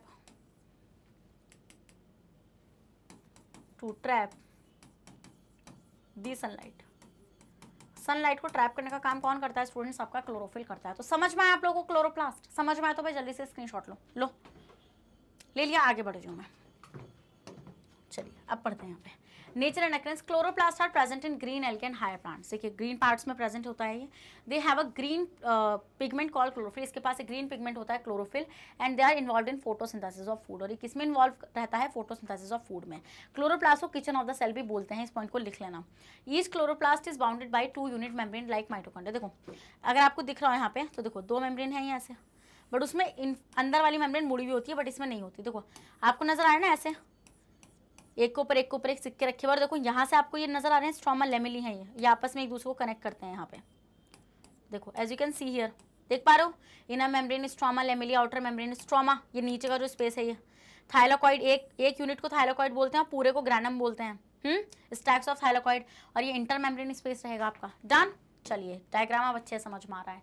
granum is the site of light reaction during photosynthesis, while stroma is the site of dark reaction during photosynthesis. कुछ नहीं है, ग्रैनम में क्या है, ग्रैनम में क्लोरोफिल है, तो वहाँ पे सनलाइट कैप्चर हो रही है, तो इसलिए हम उसको बोलेंगे कि वहाँ पे लाइट रिएक्शन चल रही है, और सनलाइट को कैप्चर होकर वहाँ पे एटीपी वगैरह बनता है, और फिर वो जो एटीपी बनता है वो स्ट्रोमा जो है वहाँ पे CO2 एंड वाटर का यूज़ करके हम लोग क्या बना लेते हैं स्टूडेंट्स, डार्क रिएक्शन, मतलब ग्लूकोज बना लेते हैं, उसको हम बोलते हैं डार्क रिएक्शन। फंक्शन क्या है, प्लास्टिक फॉलोइंग फंक्शंस को परफॉर्म कर रहा है। जैसे क्लोरोप्लास्ट जो है वो किसको trap solar energy and utilize it to manufacture food for the plant. Chloroplast क्या कर रहा है स्टूडेंट्स, सोलर एनर्जी को ट्रैप करता है और उसकी हेल्प से क्या बनाता है, फूड बनाता है। Next, chromoplast impart various colours to flowers to attract insects for pollination. वही है क्रोमो एंड ल्यूको का फंक्शन यहाँ पर आपको नजर आ रहा होगा कि क्रोमोप्लास्ट जो होता है वो अट्रैक्ट करता है इंसेक्ट्स को, एंड ल्यूकोप्लास्ट जो होता है स्टूडेंट्स आपका वो स्टोरेज में काम आता है। फिर अगर हम लोग माइटोकॉन्ड्रिया एंड क्लोरोप्लास्ट का एक डिफरेंस देखें तो हमें क्या नजर आएगा कि माइटोकॉन्ड्रिया जो होता है वो सब में पाया जाता है एक्सेप्ट मैमेलियन आरबीसीज में, एंड क्लोरोप्लास्ट सिर्फ प्लांट सेल्स में पाया जाता है, एनिमल सेल्स में नहीं पाया जाता। They occur in the cells of green photosynthetic part of plants, और उसमें भी सिर्फ प्लांट्स भी नहीं है, सब में पाया जा रहा रहा है सिर्फ उस पार्ट में जो फोटोसिंथेटिक है, जो ग्रीन पार्ट है। जो नॉन ग्रीन पार्ट है उसमें क्लोरोप्लास्ट प्रेजेंट नहीं होता, वो कलरलेस होता है, बट ये ग्रीन इन कलर का होता है।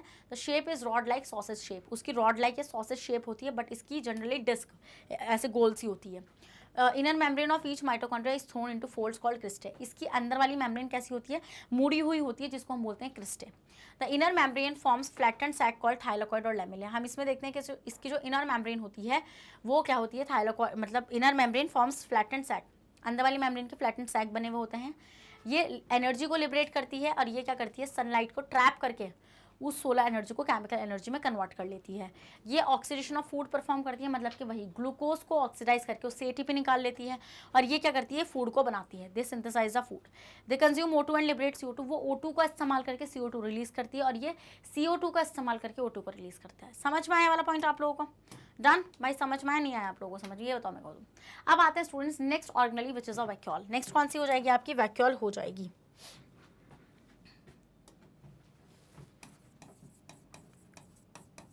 वैक्यूल। अब अगर हम लोग वैक्यूल के बारे में देखेंगे स्टूडेंट्स, तो वैक्यूल क्या है? वैक्यूल एक ऐसी ऑर्गेनली है जो अगर प्लांट्स में बात करें तो प्लांट्स में बहुत बड़े होते हैं, कंटेन सेल सैप, सेल से सैप को इसने कंटेन कर रखा है। इसके अंदर वेस्ट भी स्टोर रहता है, और इसके अंदर क्या स्टोर रहता है, पिगमेंट्स स्टोर रहते हैं। कौन सा? वाटर सॉल्युबल पिगमेंट इसके अंदर स्टोर रहता है स्टूडेंट्स। फिर वैक्यूल जो होता है, इसकी जो मेम्ब्रेन होती है, सिंगल मेम्ब्रेन होती है इसकी। कैसी होती है स्टूडेंट्स? इसकी सिंगल मेम्ब्रेन होती है।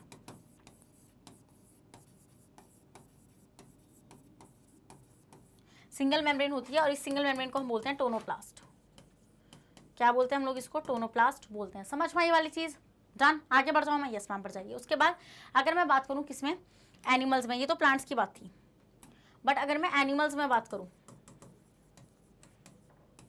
अगर मैं एनिमल्स में बात करने लगूँ स्टूडेंट्स, तो एनिमल्स में जो होंगे ये स्मॉल होंगे एंड टेम्परेरी होंगे। क्या होंगे? टेम्परेरी होंगे, स्मॉल होंगे एंड टेम्परेरी होंगे।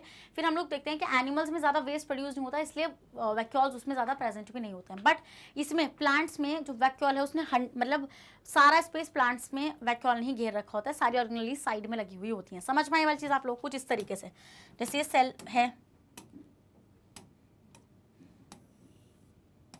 this is the cell wall and this is the plasma membrane। हम ही देखते हैं स्टूडेंट्स के सब ऑर्गेनली साइड में होती हैं, और ज़्यादातर स्पेस किसने ले रखा होता है? ऐसे वैक्यूल ने ले रखा होता है। ये है वैक्यूल, और सारी ऑर्गेनलीज कहाँ पड़ी हुई होती हैं? साइड में पड़ी हुई होती हैं। समझ में आई ये वाली चीज़? चलिए ले लीजिए आप इसका स्क्रीनशॉट, ले लिया, आगे बढ़ जाऊँ। चलिए देखिए, vacuole of fluid filled, solid filled and membrane bound spaces. वही मेम्ब्रेन बाउंड स्पेसेस होते हैं ये, जिसमें फ्लूइड फिल्ड रहता है। They are kind of storage sac, एक तरीके से स्टोरेज सैक होते हैं। In animal cell the vacuole if present are small and temporary. अगर हैं, वैसे तो होते नहीं है, बट अगर हैं तो टेम्परेरी हैं, थोड़े टाइम के लिए हैं और छोटे हैं। क्या स्टोर करते हैं? Water, glycogen and protein. Animal cell के अंदर ये स्टोर होता है। The vacuolar membrane is typically a single unit membrane and is often associated with the maintenance of water balance. और वैक्यूल वाटर बैलेंस में भी हेल्प करता है स्टूडेंट्स, एज ऑस्मोरेगुलेटरी ऑर्गेनलीज और इंजेक्शन ऑफ न्यूट्रिएंट मटेरियल। जैसा आप इस figure के अंदर भी देख पा होंगे, इसने पूरा का पूरा स्पेस ले रखा है सेल का, और सारी की सारी ऑर्गेनलीज साइड में लगी हुई होती है। इसलिए हम बोलते हैं कि प्लांट्स का जो न्यूक्लियस होता है वो साइड में प्रेजेंट होता है, बट एनिमल सेल का न्यूक्लियस जो होता है स्टूडेंट्स, वो कहाँ प्रेजेंट होता है? आपका बीच में प्रेजेंट होता है। Next, thus food vacuole of a single celled organism such amoeba और paramecium contain the food item that the animal has consumed. हम ही देखते हैं वैक्यूल फर्दर 3 टाइप्स के होते हैं आपके। एक तो सेंट्रल वैक्यूल, जैसे प्लांट्स में दिखाया, एक होता है फूड वैक्यूल। फूड वैक्यूल में क्या होता है? जैसे अमीबा जब अपना न्यूट्रिशन लेता है तो वो सराउंडिंग वाटर भी ले लेता है, जिसके अराउंड, उसके फूड के अराउंड एक मेम्ब्रेन बन जाती है, और वो कहलाता है फूड वैक्यूल। और एक होता है कॉन्ट्रैक्टाइल वैक्यूल, वो भी अमीबा के पास होता है, जिसमें अगर उसकी बॉडी में पानी भर रहा है डिफ्यूजन के थ्रू, ऑस्मोसिस के थ्रू, तो हम देखते हैं वो पानी रेगुलेट करता रहता है, वैक्यूल उसको बॉडी से बाहर निकाल के फेंकता रहता है। In plant cell the vacuole are large, plant cell में वैक्यूल्स लार्ज होते हैं, डिस्टिंक्ट एंड परमानेंट होते हैं। In mature plant cell the vacuole occupies almost the entire, मतलब 90% वॉल्यूम जो होती है प्लांट सेल की, वो किसने ले रखी होती है स्टूडेंट्स? वैक्यूल ने ले रखी होती है। Because of the centre position of a vacuole, centre position of vacuole की वजह से the nucleus and other cell organelles in plant cell are pushed near the boundary wall. तो हम ये देखते हैं कि सेंटर पोजिशन होने की वजह से वैक्यूल की जो सारी की सारी ऑर्गेनेल्स हैं वो साइड में पुश हो जाती हैं। The vacuole is bounded by a membrane called tonoplast. Vacuole जिस मेम्ब्रेन से बाउंड होता है उस मेम्ब्रेन को हम लोग क्या बोलते हैं स्टूडेंट्स, टोनोप्लास्ट बोलते हैं। The vacuole is filled with cell sap. Vacuole जो होता है वो सेल सैप से फिल्ड रहता है, which is a watery solution rich in sugar, जिसके अंदर शुगर होता है, अमाइनो एसिड्स होते हैं, मतलब सारे न्यूट्रिएंट्स उसके अंदर प्रेजेंट होते हैं। मेटाबॉलिक वेस्ट भी होता है, एंथोसाइनिन नाम का पिगमेंट भी होता है which is water soluble. Function क्या होता है इसका, water help to maintain the osmotic pressure in a cell. बताया मैंने आपको, वाटर का बैलेंस ये मेंटेन करके रखता है। They store toxic metabolic by product और एंड प्रोडक्ट, ये toxic metabolic end by products को भी स्टोर करके रखता है of the plant cell. They provide turgidity and rigidity to the plant cell.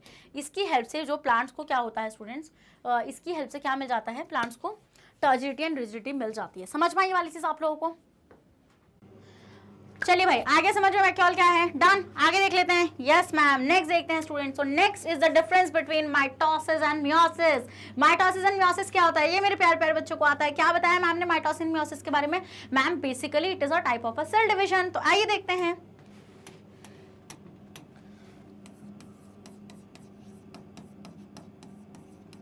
तो सेल डिवीजन क्या होता है? सेल डिवीजन होता है जब सेल डिवाइड करती है। जब सेल को डिवाइड करना होता है। डिवाइड करने का मतलब क्या होता है बेटा? डिवाइड करने का मतलब होता है, मान लीजिए आपके पास एक सेल थी, बहुत ही खुश, ऐसे ही खुश थी काफी। अब इसने क्या करा, इसने अपनी आगे 2 सेल्स बनानी थी। तो ये क्या करेगी कि यहां से ऐसे 2 सेल्स का फॉर्मेशन कर देगी।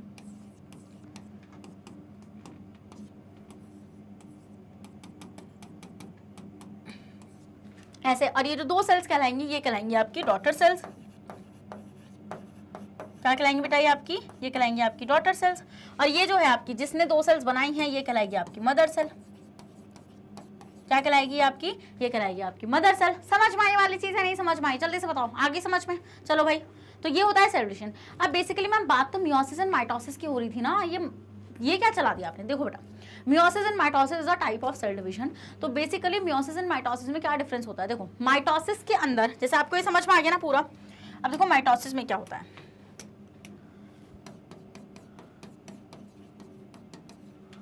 माइटोसिस में हम लोग देखते हैं कि जो आपका सेल है, जो आपकी सेल है वो डिवाइड होकर 2 डॉटर सेल बनाती है। 2 डॉटर सेल बनाती है। कौन? आपकी सेल। माइटोसिस में एक सेल से 2 सेल का फॉर्मेशन होता है।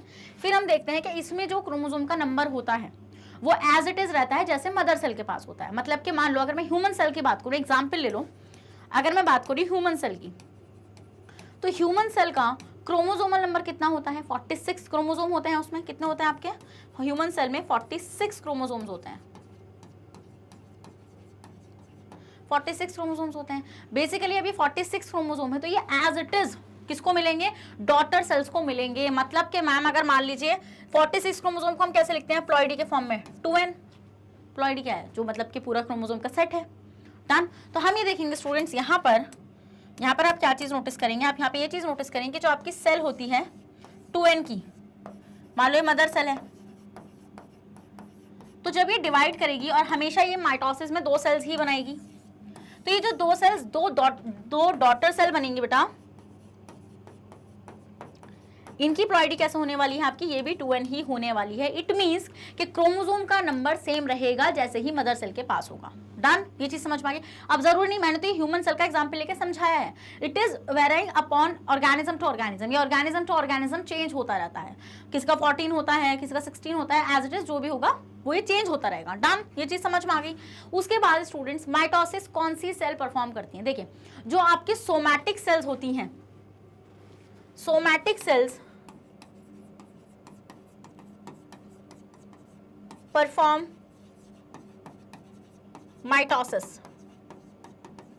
सोमैटिक सेल्स जो होती हैं स्टूडेंट्स वो माइटोसिस को परफॉर्म करती हैं। सोमैटिक सेल मतलब कि आपकी जो, जैसे मान लो आपको कहीं पर आपकी चोट लग गई, आपके नहीं मतलब किसी की भी लग गई चोट, तो जब उसकी चोट लगी तो ऐसा थोड़ी है वो घाव ऐसे ही रहता है मैम, जितना लगा था उतना ही चौड़ा है, ऐसा नहीं होता। वहाँ पे सेल मतलब कि वहाँ पे स्किन आ जाती है, तो वो स्किन कैसा आई? वो सेल ने डिवाइड करा ना। तो बेसिकली जहाँ पर आपको रिपेयरिंग करानी है, कोई डैमेज हो चुका है, वही रिपेयरिंग एंड डैमेज की बात हो जाएगी। ठीक है, तो वहां पर आप लोग क्या करा सकते हैं? आपको कहीं पर ग्रोथ करानी है किसी सेल की, मतलब बेसिकली आपको, जैसे नॉर्मली जो इंडिविजुअल होता है वो माइटोसिस परफॉर्म करके ही इत्तू से इत्तू बड़ा बनता है। समझ गए वाला पॉइंट आप लोग माइटोसिस के बारे में? तो माइटोसिस के बारे में ये पॉइंट्स आपको अपने माइंड में रखने पड़ेंगे, तभी आपका माइटोसिस बिल्कुल क्रिस्टल क्लियर हो जाएगा। चलो भाई पहले इसका स्क्रीनशॉट ले लो, अब मैं आपको यहाँ पे पढ़ाती हूँ। देखो, mitosis is a single division which produce 2 daughter cell. और एक बात याद रखना, इसको इक्वेशनल डिवीजन बोला जाता है। इसको यहाँ पे नोट कर लेना कि माइटोसिस को हम लोग इक्वेशनल डिवीजन बोलते हैं, equational division. And the first of all the thing is this कि इसको इक्वेशनल डिवीजन क्यों बोला जाता है? This comes in your mind कि मैम हम क्यों माइटोसिस को इक्वेशनल डिवीजन बोल रहे हैं? तो स्टूडेंट्स, हम लोग माइटोसिस को इक्वेशनल डिवीजन इसलिए बोलते हैं क्योंकि हम यहाँ पे देखते हैं कि जो आपकी डॉटर सेल्स होती हैं उनके पास भी इक्वल नंबर ऑफ क्या होता है, जेनेटिक मटेरियल होता है as compare to the mother cell. तो इसलिए हम लोग इसको इक्वेशनल डिवीजन बोलते हैं, समझे? Yes ma'am. प्लॉइडी क्या होगी? The division can takes place in both diploid and haploid cell. अभी डिवीजन दोनों सेल में हो सकता है, ऐसा नहीं कि 2n वाली में हो, ये n वाली में भी हो सकता है। बस इतना याद रखना कि जितना क्रोमोसोमल मटेरियल, मतलब जितना जेनेटिक मटेरियल मदर सेल के पास है as it is daughter cells को मिलेगा। तो मान लो जैसे 46 है, ये 46 है, जैसे 46 था, तो मान लो इसको क्या करना है, इसको आगे फर्दर रेप्लिकेट करना है अपने आप में। तो ये क्या करेगी, ये अपने इस 46 क्रोमोसोम को डबल कर लेगी। डबल कैसे करेगी? 46 का क्या हो जाएगा, 92। हाँ 92। अब ये 92 आगे बांटेगी तो ये 46 एंड 46 की फॉर्म में जाएगा। तो इस तरीके से क्या करती है स्टूडेंट, ये अपना जेनेटिक मटेरियल बांटती है। Number, it can occur innumerable times for forming the body of the individual. मैंने आपको ये बताया, अगर किसी ऑर्गेनिज्म को ग्रो करना है तो वो नॉर्मली क्या करता है, जनरली क्या करता है, माइटोसिस को परफॉर्म करता है। Chromosome number, mitosis maintain the chromosome number. Mitosis chromosome number को मेंटेन करके रखता है, वही एज इट इज जितना मदर सेल के पास था उतना ही सेम नंबर पास हो जाता है टू द डॉटर सेल। फिर variation, it does not produce, variation होता है चेंजेस आना। अब देखो, अभी आप देखोगे मियोसिस में आपको चेंजेस मिलेंगे देखने के लिए। क्यों? क्योंकि वहाँ पे आपके मम्मी पापा का जेनेटिक मटेरियल आता है और उसमें वेरिएशन हमें देखने के लिए मिलता है। बट ऐसा इसमें कुछ नहीं होता, इसमें एज इट इज कॉपी होती है। डन, समझ में आ गई ये चीज आप लोगों को? Yes ma'am. बट आप उसमें देखोगे ना मियोसिस में आप देखोगे क्रोमोसोम जो होंगे ना, आपके ऐसे रिकॉम्बिनेशन होगा उनपे, तो इस तरीके से ना जेनेटिक मटेरियल चेंज हो जाता है। तो ये हम देखेंगे, जब भी तो हम अपने भाई बहनों की तरह बिल्कुल सेम नहीं दिखते। वरना मान लो ऐसा हो रहा होता कि घर में 4 बहनें और 4 बहनें एक सी कर, कोई काम कोई और कर रही है, पिट कोई और रही है। हाँ, ऐसा तो नहीं होता, नहीं होता, क्योंकि मैम हम बिल्कुल एज इट इज सेम नहीं होते हैं। डन। देखो अब इस डायग्राम को नोटिस करो, ये था आपका माइटोसिस की सेल थी, पेरेंट सेल। फिर डीएनए ने रेप्लिकेट करके क्या करा, अपने इस अमाउंट को डबल कर लिया।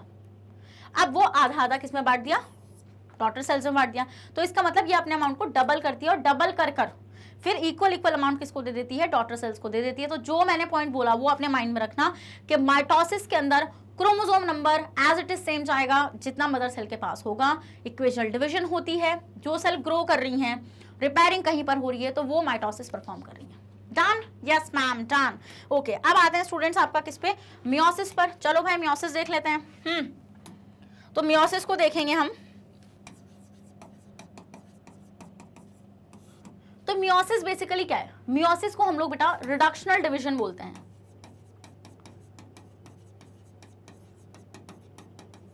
क्या बोलते हैं हम लोग इसको? रिडक्शनल डिवीजन बोलते हैं। यस मैम, हम इसको रिडक्शनल डिवीजन बोलते हैं। अब इसको रिडक्शनल डिवीजन क्यों बोला जाता है? This comes in your mind, क्योंकि हम इसमें ये देखते हैं स्टूडेंट्स कि यहाँ पर मान लीजिए आपके पास ये सेल थी, तो इसमें हम देखते हैं कि इसमें जो डॉटर सेल्स होती हैं उनके पास half the number of chromosome आता है जितना मदर सेल के पास होता है।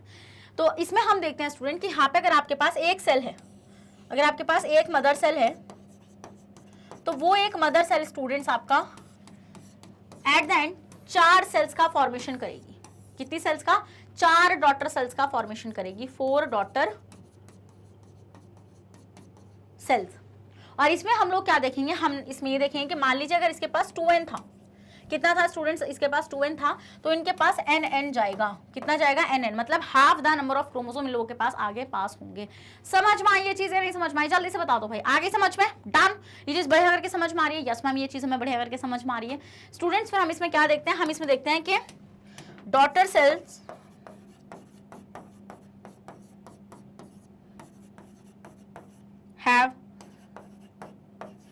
have the number of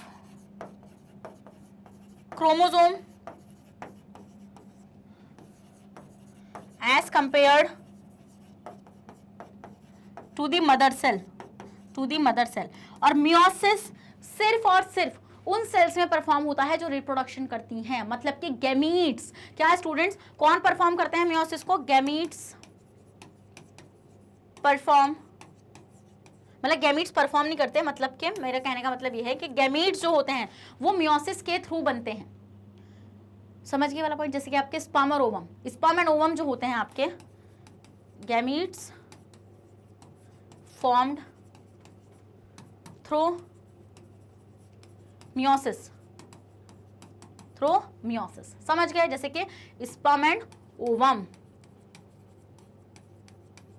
तो स्पर्म एंड ओवम आप लोगों ने क्लास 8 में पढ़ा होगा कि किस तरीके से इनका फॉर्मेशन होता है। हम यहाँ पे क्या देखते हैं स्टूडेंट्स कि आपके स्पर्मेटोगोनियम होते हैं और ओगोनियम होते हैं। देखो क्या होता है, आपका जो स्पर्मेटोगोनियम होता है, एक ये सेल होती है, ये इसकी प्लॉइडी खुद 2n की होती है, बट इसको बनाना है स्पर्म। तो बेसिकली ये क्या करता है, ये करता है मियोसिस, और ये मियोसिस कर कर यहाँ से 4 स्पर्म बना देता है जिसकी प्लॉइडी होती है nn। तो n है तो half the number of ploidy है ना इसकी। समझे वाला पॉइंट? यस मैम, ये हम लोग समझ चुके हैं।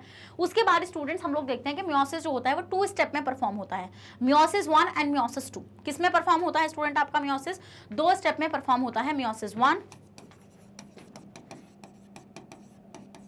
And meiosis 2 and meiosis 2। तो मियोसिस 1 मियोसिस 2, मियोसिस 1 में हम देखते हैं कि यहाँ पर आपका क्या होता है, देखो ये आपके पास 2n थी, तो यहां से पहले 2 सेल्स बनेंगी, डन। तो यहां से हाफ हो जाएगा नंबर।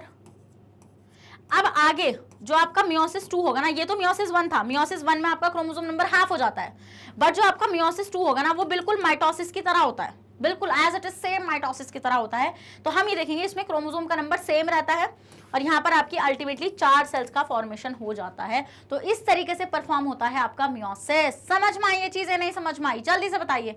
अगर समझ में आ गई तो पहले इसका स्क्रीनशॉट ले लीजिए, फिर मैं आगे आपको दिखा रही हूँ। चलो आओ। तो meiosis is a double division which produces 4 daughter cell. क्या होता है स्टूडेंट, हम इसमें देखते हैं कि इसमें जो 4 डॉटर सेल्स का फॉर्मेशन होता है। It operate in diploid sales, और ये हमेशा डिप्लॉइड सेल में होगा, क्योंकि n में अगर करोगे तो n/2 थोड़ी करोगे।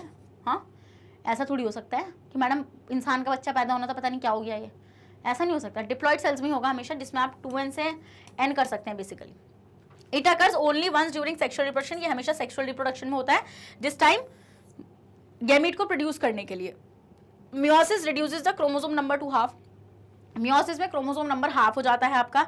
It produce a lot of genetic variation, और इसमें हम देखते हैं कि जेनेटिक वेरिएशन बहुत ज्यादा प्रोड्यूस होती है। समझ में आई ये चीज? Yes ma'am. तो देखो इस डायग्राम को अगर आप अच्छे से देख भी पा रहे होंगे स्टूडेंट्स, तो आप यहाँ पे क्या चीज देख पा रहे हैं? आप देख पा रहे हैं कि दिस इज अ सेल।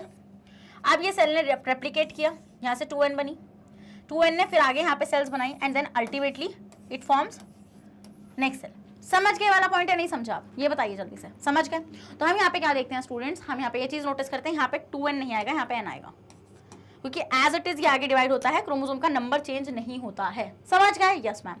उसके बाद देखेंगे students difference between animal and plant cell. Animal cell and plant cell में मैंने आपको बेसिक कुछ डिफरेंसेस बताए थे, जैसे कि एक क्लोरोप्लास्ट नाम की ऑर्गेनेली मैंने पढ़ाई थी आपको एनिमल सेल के अंदर, वो किस में प्रेजेंट नहीं होती है? एनिमल सेल में प्रेजेंट नहीं होती है। फिर देखो क्या क्या ऑर्गेनेलीज थी, बस उन ऑर्गेनेलीज को याद कर लो, then you are free to go. क्या क्या था? एक तो क्लोरोप्लास्ट, चलो मैं यहाँ पे लिखूंगी जो होगा, पहले मैं लिखूंगी यहाँ पे एनिमल सेल, जो भी होगा हम उसको टिक करेंगे, नहीं होगा तो क्रॉस करेंगे। एनिमल सेल, और यहाँ पे हम लिखेंगे बेटा प्लांट सेल, डन। और यहाँ पर हम लोग लिखेंगे ऑर्गेनली, ये जो भी चीज यहाँ पे नहीं होगी प्रेजेंट। तो अब देखो, तो सबसे पहले आ जाते हैं हम लोग यहाँ पे, हम सबसे पहले आ जाते हैं यहाँ पे क्लोरोप्लास्ट की बात करते हैं। नहीं क्लोरोप्लास्ट छोड़ो, देखो आपको पता है सेल का स्ट्रक्चर जो होता है वो बेसिकली प्लाज्मा मेम्ब्रेन होती है, जो इंटरनल एनवायरनमेंट को एक्सटर्नल एनवायरनमेंट से अलग कर रही है। तो प्लाज्मा मेम्ब्रेन तो दोनों के पास होगी, तो मैम ये तो डिफरेंस बनेगा नहीं, डिफरेंस तो वो होता है ना जो एक में हो एक में ना हो, करेक्ट। तो सबसे पहले बात करेंगे सेल वॉल की। तो cell wall student, cell wall जो होती है एनिमल सेल के पास प्रेजेंट नहीं होती है, प्लांट सेल के पास होती है। इसके पास नहीं होती है, इसके पास होती है। पहला डिफरेंस, यस मैम, पहला डिफरेंस आपको क्लियर होता है? यस मैम, पहला डिफरेंस हमें क्लियर हो गया। उसके बाद सेल वॉल होगी मैम। फिर आते हैं क्लोरोप्लास्ट पे। तो क्लोरोप्लास्ट कभी देखा है किसी एनिमल सेल के पास कि मैडम कोई एनिमल मुझे हरा रंग का नजर आ रहा था? अब तुम उस पर मत चले जाना गिरगिट पे, उसका अलग कॉन्सेप्ट है, क्लोरोप्लास्ट की वजह से नहीं हो, समझे? तो यहाँ पर क्या हो जाएगा आपका, इसमें नहीं होता है और इसमें होता है, डन। Yes ma'am. फिर बात करें स्टूडेंट्स अगर सेंट्रियोल की, सेंट्रियोल मैंने आपको बताया था सेल डिवीजन में यूज होने वाली ऑर्गेनेली है जो स्पिंडल फाइबर का फॉर्मेशन करती है। तो यहाँ पे हम देखेंगे वो एनिमल सेल में होता है और इसमें प्रेजेंट नहीं होता है प्लांट सेल में। ऐसे ही आपका क्या है, सेंट्रोजोम है, ये भी आपकी सेल डिवीजन में यूज होने वाली ऑर्गेनेली होती है, ये एनिमल सेल में होती है, प्लांट सेल में प्रेजेंट नहीं होती है। डन। फिर अगर बात करें स्टूडेंट्स वैक्यूल की, तो वैक्यूल में अगर मैं बात करूं लार्ज वैक्यूल की, तो लार्ज वैक्यूल एनिमल सेल में नहीं होते हैं और प्लांट सेल में होते हैं, समझे।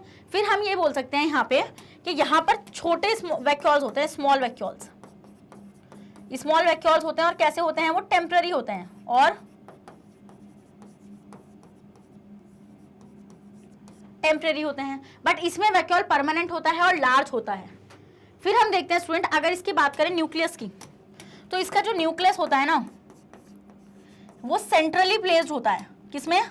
सेंट्रली प्लेस्ड होता है। वो सेंट्रली मतलब बीच में, सेंट्रल में होता है, बट इसका सेंट्रली प्लेस्ड। बट अगर इसके न्यूक्लियस की बात करूं बेटा मैं, तो इसका जो न्यूक्लियस होता है वो साइड में प्लेस्ड होता है। कहां पर होता है? साइड में। क्यों? क्योंकि most of the space occupy by the vacuole, क्योंकि ज्यादातर स्पेस जो होता है बेटा वो क्यूल ले लेता है, वो वैक्यूल ऑक्यूपाई कर लेता है। समझ में आई ये चीज? यस मैम, ये चीज हमें समझ में आ चुकी है। लो भाई इसका स्क्रीनशॉट ले लिया। फिर स्टूडेंट्स आपको ये चीज अच्छे से पता होगी, डिक्टियोसोम्स के बारे में अगर बात करी जाए, देखो गोल्जी बॉडी को प्लांट सेल में गोल्जी बॉडी नहीं बोलते हैं, डिक्टियोसोम्स बोलते हैं। इस पॉइंट को याद रखना। क्या बोलते हैं स्टूडेंट्स? डिक्टियोसोम बोलते हैं। डन। ये चीज समझ में आ गई, स्क्रीनशॉट लो। तो इस डिफरेंस को चिपका के आ जाना एग्जामिनर को, पूरे मार्क्स मिल जाएंगे, कोई भी दिक्कत नहीं आने वाली, पूरे मार्क्स मिल जाएंगे। लो पहले इसका स्क्रीनशॉट ले लिया, अब पढ़ लें। आओ। Animal cell are generally small in size, ये छोटी होती है साइज में, ये बड़ी होती है साइज में। सेल वॉल एब्सेंट होता है इसमें और इसमें सेल वॉल प्रेजेंट होता है, एक्सेप्ट द प्रोटोजोन यूग्लिना, वही उसमें क्लोरोप्लास्ट नहीं होता, बस कुछ सेल्स में होता है, एक्सेप्शन है वो। प्लास्टिड इसमें प्रेजेंट होता है, plastid is basically like the chloroplast. फिर एनिमल सेल में देखें तो वैक्यूल जो होते हैं एनिमल सेल के वो स्मॉल होते हैं और टेम्पररी होते हैं, बट इसकी बात करें तो most mature plant cell have a permanent and large vacuole. Animal cell have a single highly complex and prominent golgi body, इसके पास गोल्जी बॉडी होती है और इसके पास क्या होता है? डिक्टियोसोम्स होते हैं at the place of Golgi body. फिर animal cell have centrosome and centriole, but इसके पास वो प्रेजेंट नहीं होता है। समझ में आ गया वाला पॉइंट? आगे नहीं समझ में आ गया? अब इस डायग्राम को अगर आप देखोगे तो डायग्राम भी वही चीजें बताएगा जो मैंने आपको बताई है। जैसे कि देखो ये प्लांट सेल है, कैसे पता चला? वो हाँ ये प्लांट सेल है, ये सेल वॉल दिख रही है आपको, ये सेल वॉल दिख रही है, मैंने सब कुछ आपको डिटेल सेशन में पढ़ा रखा है। दिस इज वन शॉट, तो भूलिएगा मत। डन। उसके बाद देखो स्टूडेंट सेल वॉल कहाँ गई? मार्क नहीं दिख रही मुझे, ये रही। हाँ फिर हम तो देखेंगे स्टूडेंट्स में वैक्यूल, देखो वैक्यूल कितना बड़ा है, उसने पूरा का पूरा स्पेस ले रखा है। फिर देखो यहाँ पे गोल्जी एपिटस लिखा हुआ है, बट ये होता नहीं है, यहाँ पे डिक्टियोसोम्स होते हैं। डन। देखो इसका न्यूक्लियस कैसे साइड में है, क्योंकि ज्यादातर स्पेस वैक्यूल ले गया। फिर इसके पास क्या होता है स्टूडेंट आपका?